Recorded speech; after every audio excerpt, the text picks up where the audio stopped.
E você falando um pouquinho já da questão de lidar com crianças e tal, como que é o seu dia a dia hoje de consultório? Você lida, você trabalha mais hoje no particular, no privado, consultório, ou você tá mais atrelado a instituições do SUS mesmo? Como que é o seu dia a dia hoje de trabalho?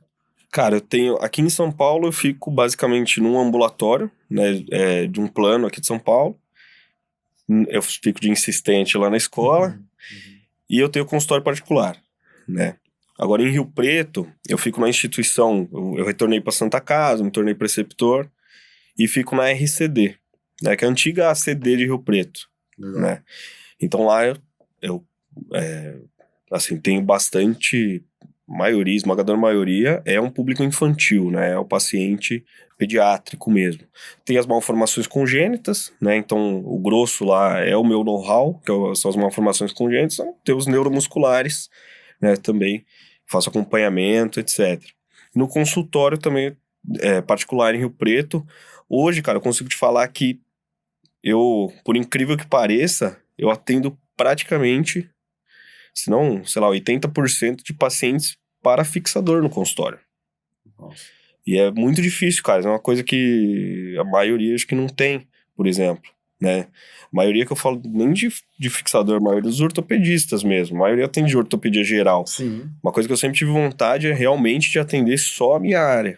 Isso é legal do pessoal que tá assistindo a gente, né? Os residentes estão pensando em fazer fixador. É legal de saber disso, por quê? Porque de forma geral, pô, você tem 2 anos de formado, né? De forma geral, 2 anos, a gente se imagina, né? No ombro, por exemplo, a gente atendendo lombalgia, atendendo tudo que aparecer na frente e torcendo para chegar um manguito, chegar uma estabilidade. E você acha que isso é por causa, talvez, do menor número de profissionais de fixadores hoje? Provavelmente. Eu acho que também tem um lado do próprio profissional, né? Assim, eu tirando em São Paulo e tirando um plano de Rio Preto, que me pediu muito, assim, pra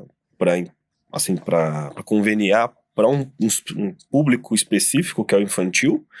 Tirando isso, é só particular realmente, né? Eu só realmente atendo particular. Legal. Então, eu consigo, de fato, agregar só pacientes que são do meu nicho, de fato, né? Claro, não é fácil, não é simples. Não cai do céu. Não cai do céu. Mas é uma construção. Mas isso vem também de... Enfim, hoje eu só trabalho, né? Com fixador. Tem o ambulatório nas instituições, é só de fixador. Legal. Mas isso daí que tu falou, João, é importante também, que o Américo trouxe, porque às vezes pode ser uma coisa que, poxa, a pessoa se encanta pelo fixador e pensa, eu não vou fazer, porque eu vou ter que trabalhar no SUS, vinculado a uma instituição pro resto da minha vida.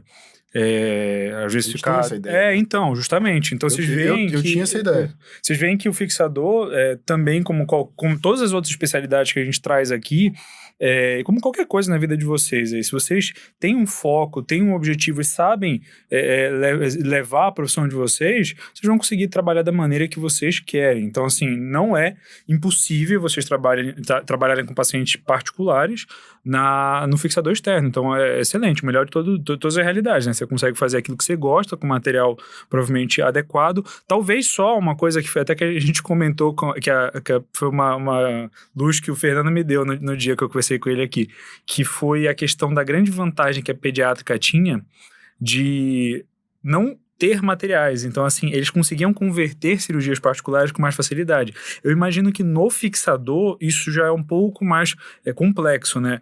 Porque envolve aqueles altos custos de material e tudo. Mas, geralmente, os convênios acabam... Se o paciente tem algum tipo de convênio, acaba abarcando, né? Você consegue ter material para trabalhar, né? Ou é uma dificuldade esses pacientes particulares, Não. assim, É dificultoso, cara.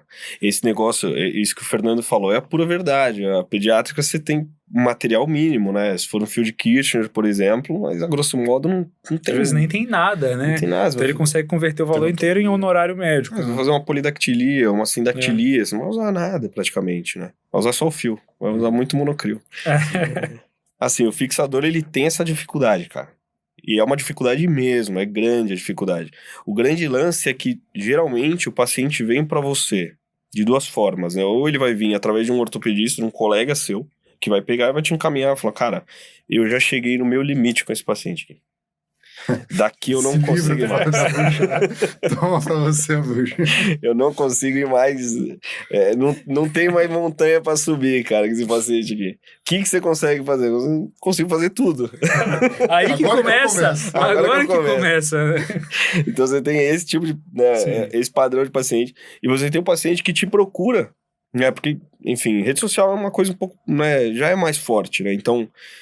Tem um paciente que ele vê lá, entra lá no Instagram e vê uma artrodese de tornozelo e fala assim, cara, mas eu preciso fazer uma artrodese de tornozelo, ou eu tenho uma infecção igualzinha isso aí, ou aconteceu alguma coisa, eu tenho uma artrose, enfim, e aí uma artrodese de joelho, por exemplo.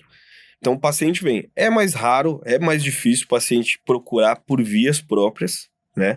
E geralmente vem ligado de um colega, mas isso na maioria das vezes para a sequela pós-traumática, né? O paciente congênito, de certa forma, ele acaba vindo, assim, ele te procurou, ele caçou no Google lá, escreveu especialista de reconstrução em Rio Preto, ou especialista de fixador em Rio Preto, ele aparece e eventualmente ele vai dar um pulo lá no consultório.